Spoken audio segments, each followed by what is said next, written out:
Hi, I'm Lynne Lange, and I'm president of the Bluegrass Iris Society.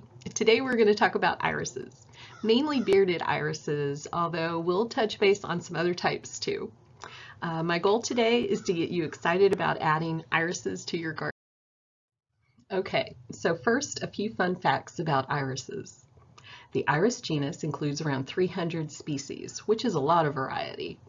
The name iris comes from the Greek word for rainbow, which is wholly appropriate given the large variety of colors and forms found throughout the world of irises. Almost all species of iris originated in the northern hemisphere, so this includes North America, Europe, and Asia, and they largely grow in the temperate zones of those continents. While no Kentucky bourbons use the iris in production, several brands of gin do. They'll use the orris root, which is the root of a wild iris, and sometimes even iris flowers for flavor and color. And finally, almost all iris types will grow really well in Kentucky, so that will give you a large selection to choose from for your own garden. There are three main groups of irises that you will typically see in a garden in Kentucky. That doesn't mean that this is all the different types of irises, but it's certainly the most common. We're going to focus mostly on bearded iris today, but I want to show you just a little bit about bulbous irises. Now, these are actual bulbs. Now, most irises don't grow from bulbs, but these do. You probably have seen the photos of Dutch iris in the bulb company flyers. These are the ones that florists use in all of their flower arrangements, so you'll see those. There are also some shorter varieties like reticulata that bloom very early in the spring, and you've probably seen these, but maybe not known that they were reticulata iris, because from a distance they'll just look a lot like crocuses and they bloom around the same time. Dutch iris and reticulata and all of the bulbous iris may not grow reliably from year to year. What I find is that, like tulips, they decrease every year. So I get all the ones I planted the first year, and then maybe the next year my out of control chipmunk population has taken out some of them, and I only get half of them again, and then half.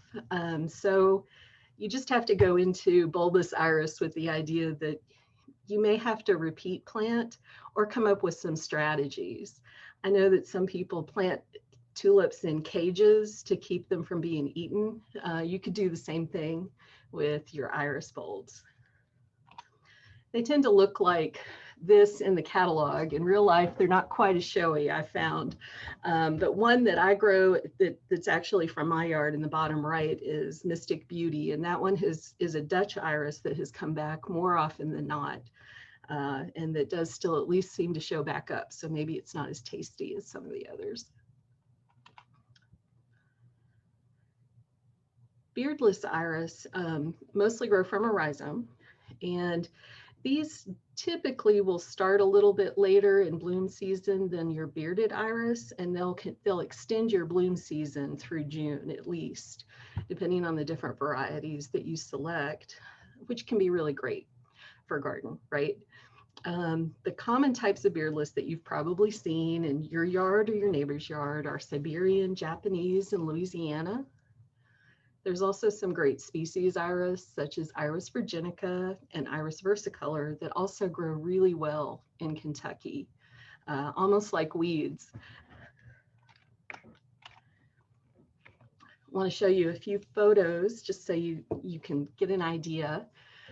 These are Siberian iris. The one on the far right is Caesar's brother, and that's the one you've probably seen the most. The reason you've probably seen it the most is because it grows so reliably well here. You can't kill it. You can kill almost all the other Siberians pretty easily, but Caesar's brother will always thrive for you here in Kentucky. But you can also try different colors and forms and heights. And I've had some success with some other Siberians here in Kentucky and not doing anything special. You just kind of have to, it's a little hit or miss. The reason that it's a little hit or miss is because Siberians really tend to like a colder winter than we typically have here. And that's why you can sometimes have an issue with that. Lynne, We have a question. Yeah, great. Okay. Carla would like to know if you would recommend using an herbicide called Over the Top to eliminate grass in iris beds.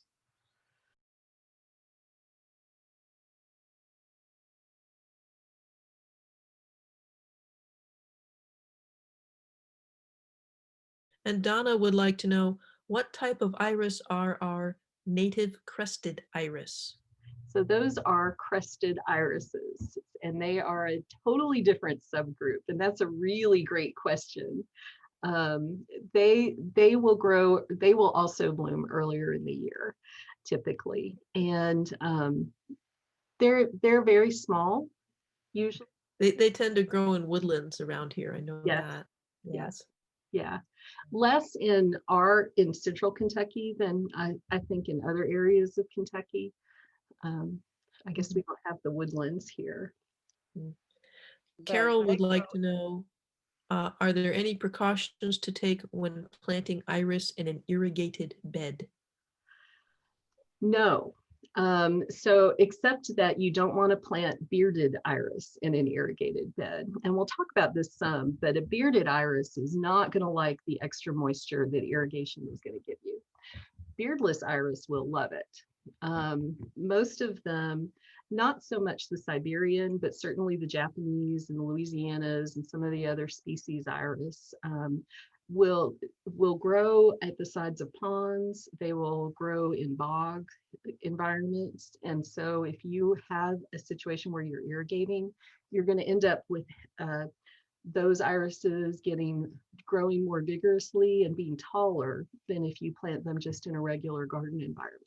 But they'll totally work in a regular garden environment too. But I can't imagine that irrigation would be anything more than a huge help to the beardless. That's all the questions for now. Great. All right. Um, Another type of beardless iris that I grow are Louisianas, and I think Janine grows those as well. They have a totally different form and than a bearded iris. And you can see here, I've got one sort of in profile. You can see how they kind of grow and they're a little flat on top. They come in a lot of different colors. I think almost more colors than bearded iris do. And Louisiana irises are getting close to hybridizing themselves into a true red iris, which is sort of the holy grail of iris hybridizers right now. They're all trying to get a red iris, and they're getting closer, but none of the beardeds are quite there yet. But the Louisianas are a little bit closer than that.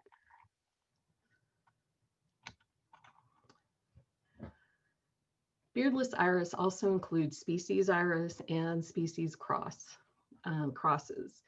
So like the iris versicolor on the left, which is typically called a blue flag iris, and it's one of the state flowers of Tennessee, actually. So it is native in parts of Tennessee. And then these species iris are not the showy big blooms that you get with a bearded iris or some of the other kinds. But they look beautiful when you have large clumps of them and drifts of them throughout your landscape. So don't lose out the ability to have these in your garden as well. There are also some really cool species cross things going on now. And so iris hybridizers have created an entirely new kind of iris that they call a sudata. And that's the picture in the center, the clump of the white iris. That is actually a new type of iris that was made by crossing a pseudochorus, which is in the bottom right-hand corner, with Japanese iris. It's much less finicky about its environment. It grows terrestrially, just in the dirt. I have mine planted right next to daylilies, as you can see from the photo, and they do great here in Kentucky. I think the only downside to them right now is you can only find about 100 different varieties that you could buy. So if you're looking for all kinds of options, that might not be for you just yet, although I'm sure that they'll continue to develop those as we move forward. And last but certainly not least, we're going to talk about bearded iris. Bearded iris also grow from a rhizome. So these are not bulbs, these are rhizomes. You know, they look kind of like sweet potatoes, not very attractive.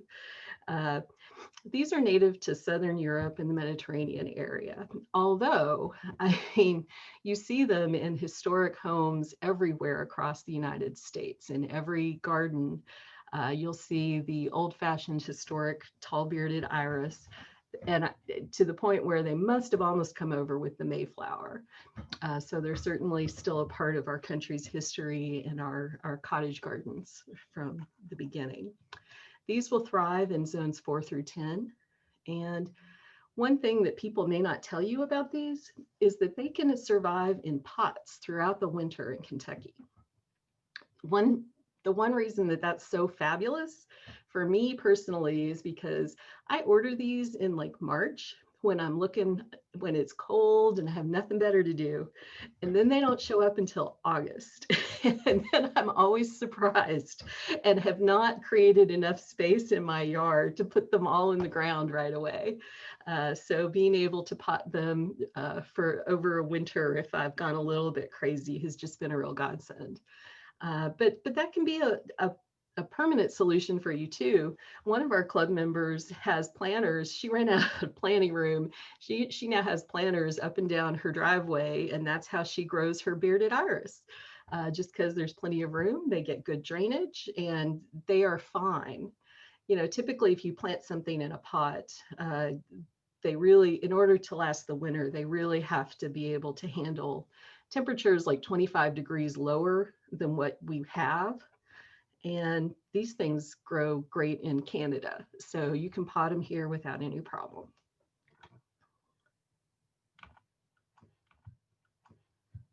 Okay. We have a question. Yes. Carol wants to know, when overwintering bearded iris in pots, do these pots need to be protected? I do not protect them at all, but I do make sure that they are well drained. So you want to make sure that the holes are ample. You don't want the pot to hold water and extra moisture, because bearded iris don't like a lot of extra moisture. So make sure that the drainage in the pots has a good way to get through and get out, and that you won't end up with just sort of a big icy, you know, thing that will eventually rot the iris rhizome. Does that make sense? Yeah. Okay. And Rebecca wants to know, how long do you truly have to leave the leaves? Well, you can leave them forever, but but I don't recommend it. I only cut iris leaves if they're really brown or if they're dying. Sometimes I'll, okay, true enough. The ones that are in the very front bed that all my neighbors walk past, if it develops a rust or leaf spot, I may just trim them back, but it's not really necessary for the health of the plant.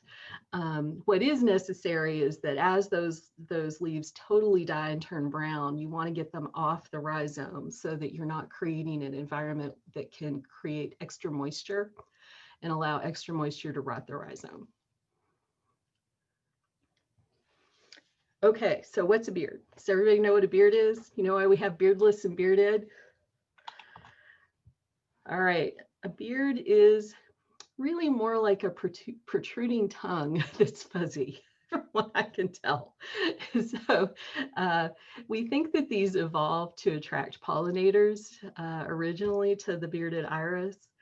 These, you'll see them in various colors. They can be a similar color or they can be a contrasting color, and hybridizers are having a lot of fun with these, not just playing with colors, but they're also starting to evolve these and hybridize these into things that they call flounces and spoons. And you can see where they're probably headed in a direction where we'll end up with extra petals. You know, so we might say an iris is a double sometime in the future when it's got an extra set of petals around the bottom. It's pretty cool. Here's another look at what you would call a flounce.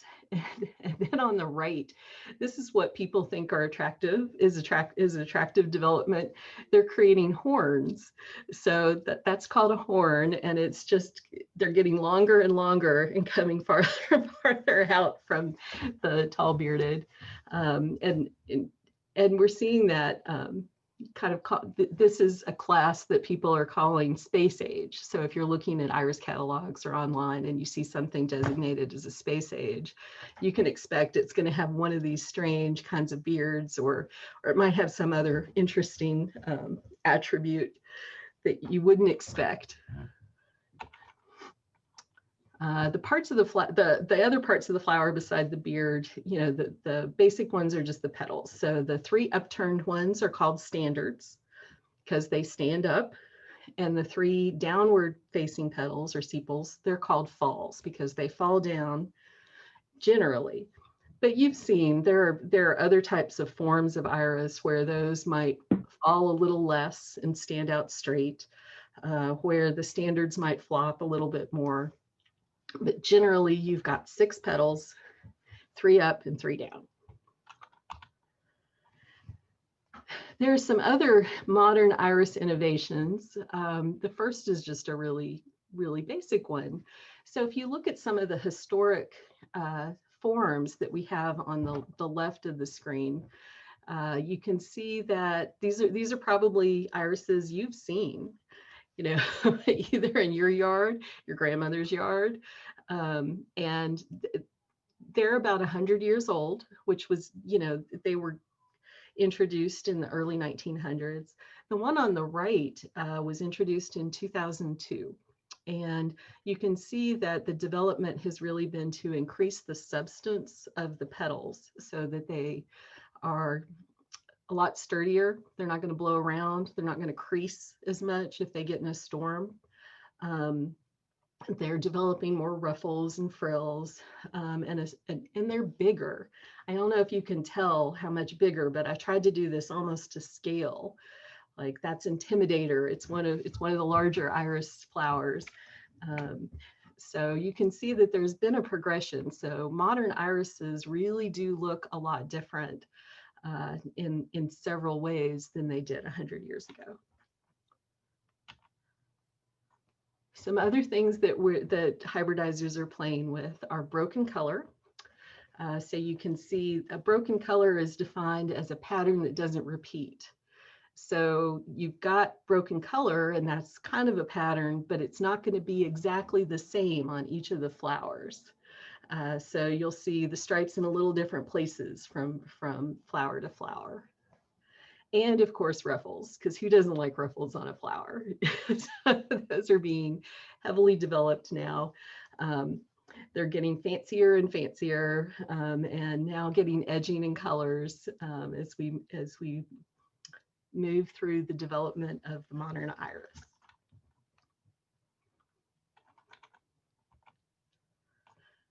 Some other things that you might see are variegated foliage. Now, unfortunately, they're working with the foliage, but not the flower at this time. So the flower is still just a pale blue, kind of uninteresting iris. But one day we might see the variegated foliage move into the actual iris. And then flatties. So these are not Japanese irises. These are actual tall bearded iris that are flat. So there's no longer standards. They just fall all the way down.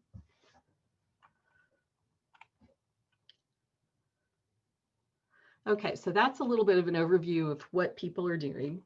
Let's back up and talk about the different types of bearded iris. So the American Iris Society has designated 6 sections or types of bearded iris. These are divided both by height and bloom time, and also changes in form. The tall bearded iris has to have a bloom stalk of over 27 inches, at least at its introduction. It may not do that reliably in your garden, but it did for somebody enough to get classified as a tall bearded. These are the ones you probably have in your garden right now if you're growing irises. These are the ones your grandmother grew. They are the stately queen. They're tall, they're big, they're showy. When they are blooming, nothing else, is as exciting as the bearded iris in your garden. They are typically at around peak bloom Derby time. So like a few weeks before and a few weeks after Derby is when you'll see the best show of your tall bearded iris blooms. One iris stalk should bloom over a period of 2 weeks. So you'll notice that there is branching and there are different flowers that come off of that branching. And you should get from one stalk a good 2 weeks of bloom that you can enjoy. The overall season itself should be around 6 weeks because you can get early bloomers, mid-season bloomers, and late season bloomers in tall beardeds. So if you pay attention to the catalogs and if that works out well in your yard, you can have several different irises together and have a consistent bloom time for 6 weeks.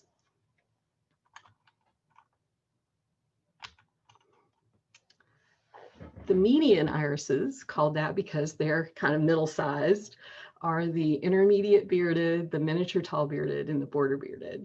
And they are in some ways smaller versions of a tall bearded, but they're a little different for different reasons. So the border bearded is basically just a short version of the tall bearded. So you just take the tall bearded and you drop it down about 10 inches and that's your border bearded. It's called a border bearded because you can plant it in front of things because it's a little bit shorter. The miniature tall bearded, the MTBs, they're called table irises because they have a much more graceful stem and stalk. So they look really good in flower arrangements. And so they're often called table irises so that because people would cut them and bring them in and put them on their table in flower arrangements. The intermediate bearded is a somewhat smaller in proportion flower to the tall bearded. So it's not just short, it's kind of like everything shrinks a little bit more in proportion. So the MTB and the BBs will bloom the same time as your tall bearded, just shorter. And your intermediate beardeds will bloom a little earlier, like their bloom time will overlap, but it'll start earlier than your others. Does that make sense? And then we have the dwarf irises. And these are super cute. So you have the miniature dwarf bearded and the small dwarf bearded, and they're just kind of called dwarfs. The miniatures are the earliest to bloom, and they'll start blooming in March, no problem. They generally don't have any branching at all. They'll just have a very short stalk and a flower, and it'll all be less than 8 inches. And these are really great in rock gardens or planted in big drifts on hills somewhere. The SDBs will follow immediately after, and they're slightly taller. And sometimes you'll get a little bit of branching with the SDBs, but they are they're very short compared to the others. But they look great from a high level because they've got really neat patterns and forms not seen in the tall bearded, including big spots on the falls and interesting color combinations that you may not see in tall bearded. These are fairly disease resistant and they will spread so quick. You'll put one little rhizome in and a couple of years later, you've got this big group of them and just going crazy. So they're really fun. I really enjoy having those. Mary Lynn, we have a couple of questions that have come in. Great. How many hours of sunshine do iris need? 6. 6 minimum, 6 hours. Bearded iris needs 6 hours minimum sunshine. And that's true of most of the beardless iris also. There are a few that will tolerate shade a little bit better. If you need an iris for a shade environment, there is an iris tectorum out there for you, which you can plant just with your hostas if that tells you where those will grow and bloom. That's Chinese roof iris, and they're almost all purple. There is an alba. There is a white variety that's kind of hard to track down. Okay. Another question, do iris require treatment with fungicide or other chemicals? They don't require anything. most of the iris growers I know who have been in the iris growing business on a larger scale for a long time will treat for iris borer in the spring with imidacloprid, not that I can say it, imidacloprid, or merit. Let me just call it merit, which will mean that the iris borer eggs that the moth has laid in the fall will not be able to make it down and start eating into your iris rhizome. Even if you treat with that, you still get them occasionally, but there are other ways around that. A fungicide isn't necessary at all unless you really think you have fungal rot. Fungal rot is more uncommon than bacterial rot from what we see typically in our gardens here around Kentucky. Okay. Just one more thing. Carol asked if could you spell the name of that shade tolerant iris? Could you? Yes, absolutely. It's Iris tectorum, Tectorum. And Cheryl, where do you live? Yes. It's Carol also said she's from Paducah. okay. If you want to holler at me, if I could maybe mail you some next fall, because I'll probably have to divide a clump or two that I have in my shade garden right now. I'd be happy to share. I offered some to the public sale a couple of years ago, and I was really excited about it. And I kept standing by that table trying to sell it. And people were like, what? Oh, no, I want these showy things over here. And then they would go off. So I couldn't even get it all sold. So I would be very happy to share it if anybody wants to let me know. Carol has said that sounds great to her, and a nice segue to dividing. Judy has asked, how often do irises need to be divided, and when is the best time to divide them? We are going to talk about that. Okay. That question will get answered very soon. Donna has one. Yeah. Donna has two. In judging, should broken color be balanced on the falls? It is not, no, judges do not require that it is balanced on the falls in a broken color. Okay. And this is a tough one, I think. What are your 10 favorite tall bearded iris? That is tough. I can give you a few. How's that sound? Intimidator grows really, really well. And so does, and another purple one that I have is Best Bet. And that's a little older, but it's not the historic form. It's still a modern form iris that I really like quite a bit. And another great purple one is Superstition.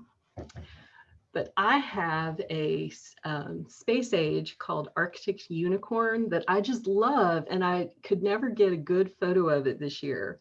But it's just going like gangbusters, and I've really enjoyed it. But it's mostly white, and it's got the weird horn thing, but it just looks so cool.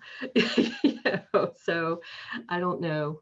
But then I also grow a few historics, and Alcazar is a really nice historic if you like that form and want to have something, a little older that throws back to the history. And then it's a tall bearded, but it's kind of cheating to say so because just my regular Iris germanica, which is just that purple iris, the species, is one of my favorites, but that's because it's from my grandmother's house, like her farm. And I have moved it from every house I've lived at. And so I just have to really take care of that one and treat it kind of carefully. Does that help? Oh, and Celebration Song, which if you get photos of that, it may not look amazing, but it's got this luminescence, like pearl quality to the falls and the standards. So when the sun hits it, it's just out of this world, but you really can't translate that to a photograph. Okay. One more has come in while we've been talking. Carol would like to know best companion plants for iris. Well, for bearded iris, it is tough. And the reason it's tough is because they do not like extra moisture. So you have to find things that don't like moisture in the summer either. because you're probably not going to want to water that bed very much, if at all. And you also have to find things that aren't going to crowd the iris and create extra moisture on the iris itself. So what I've done is I've interplanted Angelita sedum through a lot of my iris beds so that I at least have a little bit of greenery throughout the year when the irises don't, the bearded iris, they don't look amazing in the summer. That's kind of the one downside. And also late blooming alliums. So the ones that you can get that'll bloom in late June and early July. You can absolutely put them in with your irises, but you need to just make sure you're spacing them far enough away. But that'll at least give you a nice tall complement during the summer when bearded iris are looking at their worst. Okay. All right. And back to your presentation. This is fascinating. Thank you. Oh, yeah. Love having questions. That makes it so much easier, y'all. Okay. So now, in addition to all of those sections and types of irises, I wanted to just talk briefly about reblooming irises because these are fun. So you can find reblooming irises in any of those sections. So tall bearded, miniature, small, miniature, tall bearded, any of those, you can find a reblooming iris. Now, rebloomers will rebloom in late summer and fall. Now, the trick with these is that you don't know exactly when they're going to rebloom until they start reblooming. And I found I have one that reblooms very reliably the second week of September-ish or so, which is great. And then I have another one that reblooms reliably at Thanksgiving. Now, that is not that helpful. For one thing, I am not in my garden to enjoy it in Thanksgiving. And also, we tend to have so many freezes that it either gets stunted and doesn't get tall enough, or just as soon as it blooms, the bloom gets frozen and falls off and turns brown. So take reblooming with kind of a grain of salt. You're not going to know until you plant it and get it to rebloom. You also may not find that a rebloomer that's listed as a rebloomer reblooms in Kentucky if it reblooms and it was hybridized in California. So the only thing you can do is try it. There is, if you're really interested in reblooming irises, there is a hybridizer called Winterberry Iris Gardens out of Virginia, who hybridize a lot of rebloomers of different heights. And because our climate is so similar to that in Virginia, you can pretty much count on their rebloomers also reblooming in your yard. Now, these will usually bloom the earliest of the irises in their section. So if it's a tall bearded rebloomer, they're going to bloom in the spring in the earliest of the tall bearded timeline. That's because they need to get all of their act together to do it all over again in the fall. They tend to need a little bit of watering and extra fertilizer to make that rebloom happen. So you might want to put the rebloomers a little bit separate in a different bed from some of your bearded that don't need the extra water in the summer. And that way you can just make sure that you hit that if we have a little bit of a drought. The rebloomers will usually increase quickly because they have to do that. They're wired to do that.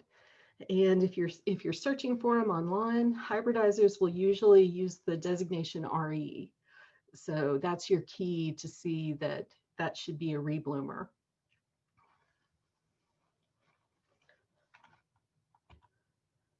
All right, just to kind of recap some iris bloom times, here are all of our bearded iris types or sections. And you can see that your tall bearded, border bearded, and miniature tall bearded will bloom in about a 6-week period from late April through May, towards the end of May. Your intermediate bearded will be a little earlier, your miniatures before that, your dwarfs, and then your rebloomers will kind of scattershot anywhere from late August through nearly Thanksgiving. In addition, the bulbous and the beardless iris that we talked about briefly, you'll get some early spring bulb blooms, and then your Dutch iris will show up more in May. And then your beardless, depending on the variety, could be towards the tail end of the tall bearded or all the way through June. So here's just to say that if you really want to expand your iris plantings, you can really have a fairly full iris bloom season in your garden.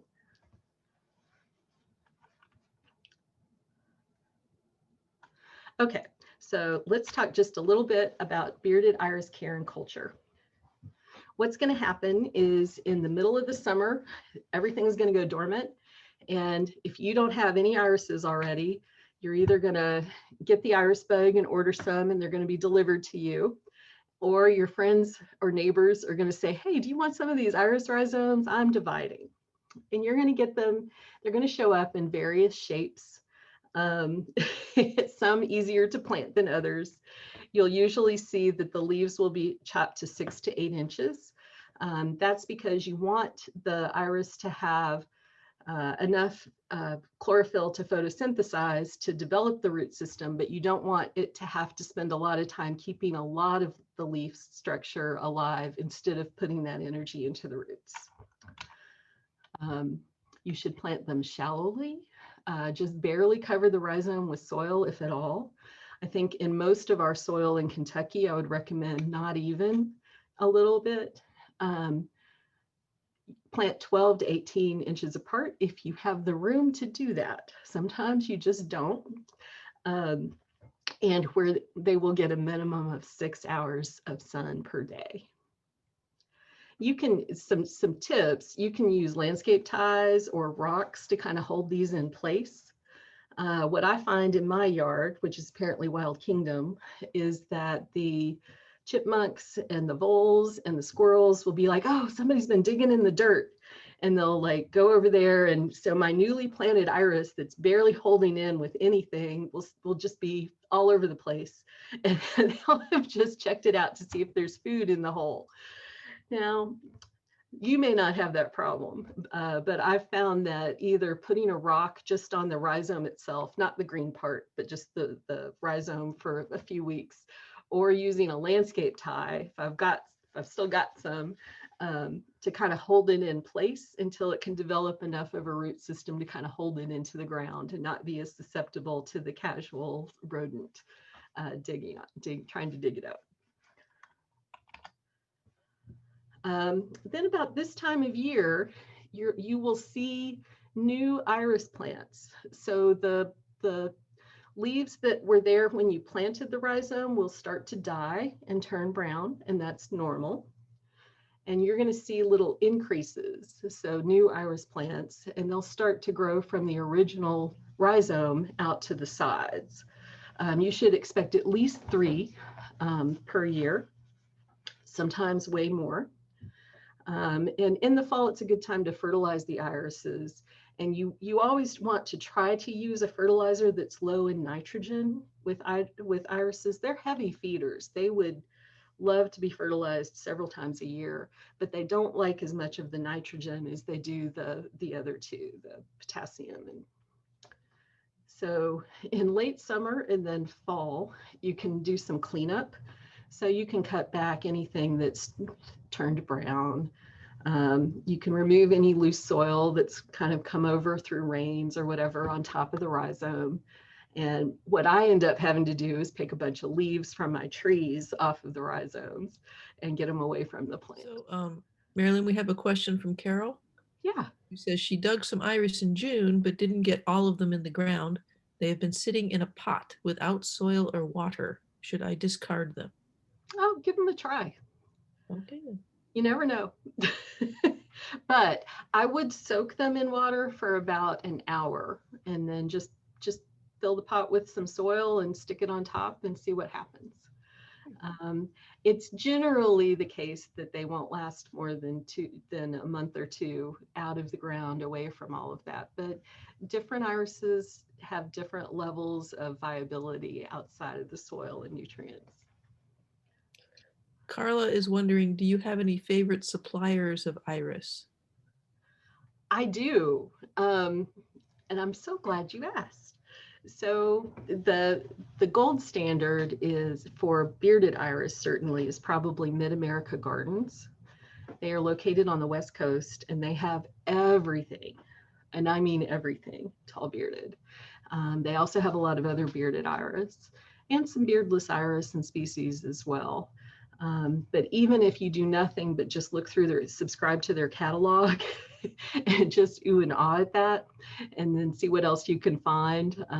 But they will always send you really great quality rhizomes, totally free of disease, reliably on time, and you never have to worry about anything you order from them. But as I've mentioned before, sometimes ordering irises from people who are more in our region can give us a little bit better idea of how these are going to grow. There is, oh, and I was telling you about this. There is, if you live close to Nashville, you should go visit Iris City Gardens. They're just west of Nashville in Prim Springs, Tennessee. But they also do mail order, and they have a website. They have a lot of bearded iris, but they also have a lot of beardless, particularly Louisiana, and some species iris. If you go close to Derby, like a week or two ahead or behind, you can see acres and acres of irises blooming. And slightly off topic, also peonies. They have acres and acres of peonies to also go enjoy. So it's a great field trip. If any of your all's garden clubs are down near that area, it would be a wonderful thing to do on a weekend. So I encourage you to check them out, but you can also just order mail order, and they're super reliable also, as well as Winterberry, which is in Virginia. Which is run by Donald and Jenny Spoon. And they do a lot of their own hybridizing, but they don't offer just the irises they've created. They have a big variety. And if you need more, let me know. I could go on for a while. Okay, I think that's it for right now. Okay. All right. Now, you can mostly ignore all of this in the winter. So from about now till February, you can just let them hang out. In February, you're going to end up with irises that have a lot of dead leaves, that have various garden materials have blown into your clumps. So you're going to want to go over and take some time and clear it all up. You're going to want to cut back any dead leaves that are still attached, remove anything that's not attached, and just get everything kind of clean and bright and pretty and ready for the end of its dormancy period. You really don't want to allow anything to stay once it pulls itself out of the dormancy period and our temperatures get warmer, that can create rot for the iris, because that is just the worst thing that can happen. I have one club member who swears by comet. So if we get a lot of rain or she starts to suspect rot is happening on her iris rhizomes, she goes and shakes comet just on the rhizome itself to try to offset some of the rot that she could see.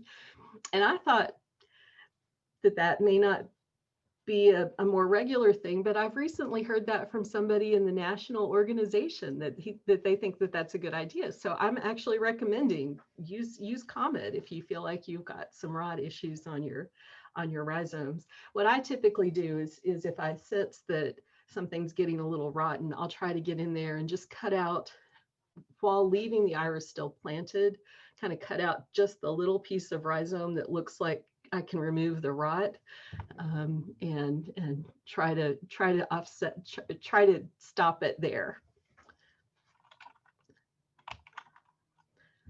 All right, when crocuses are blooming, it's a great time to fertilize again. It's always a good time to fertilize again. You want to use a fertilizer that's low in nitrogen. So like a 5-10-10 would be great.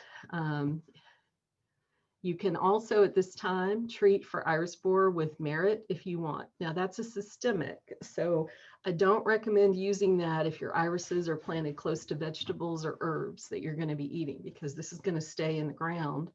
And that's what it's supposed to do. It's supposed to deter the iris borer from being able to get to your iris rhizome and eat it. But you should do it twice. You should do it once in about March, late March, and then once maybe about 2 weeks later, if you're going to use it at all. During bloom season, You want to remove the spent bloom stalks at the base. I recommend using a sharp knife to get a very clean cut down as low as you possibly can. The reason is because that bloom stalk will start to rot. And guess what? Once it starts to rot, it can create a rot environment on the rhizome also. You also can fertilize again following the bloom period. You do definitely want to do that if your irises are rebloomers, because that will give them the boost to be able to have another show again for you in the fall.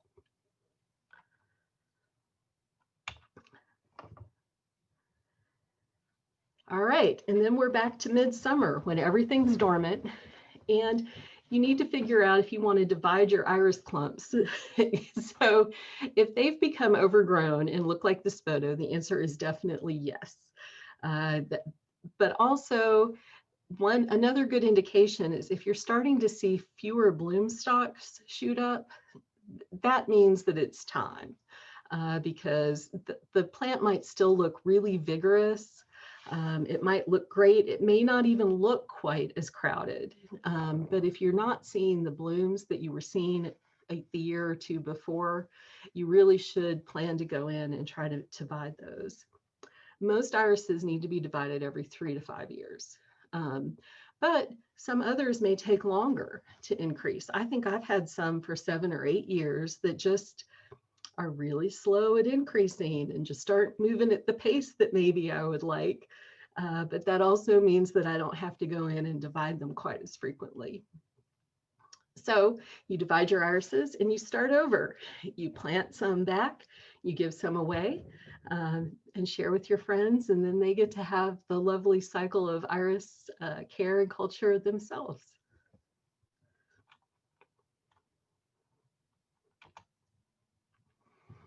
All right, so in summary, I hope you've learned that bearded irises are generally easy to grow, that they can add a lot to your garden, and that expanding your irises with a lot of different types can really extend your bloom season, and that there are so many types of irises to explore and grow in your own gardens. And finally, I'd like to share some iris resources with you.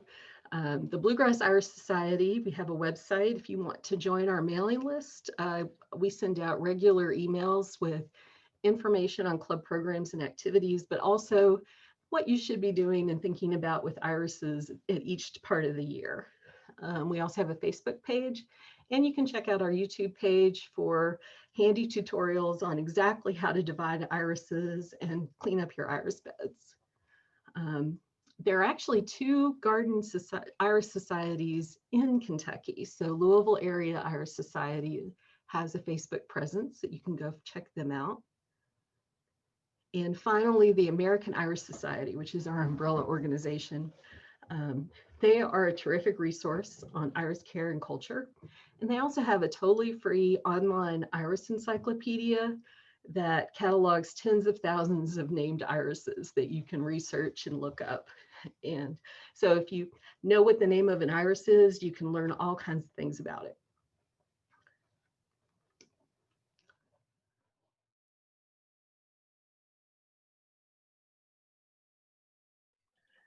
Wasn't that a wonderful program? It was just beautiful slides and so much good information. I'm inspired to start digging again. Iris. How many people want to plant more irises? Me. Good. That's great. Thank you guys so much for having me. It's been a real pleasure. We have a round of applause. Yay! Yay! It's like jazz hands. Yeah. Thank you all very much.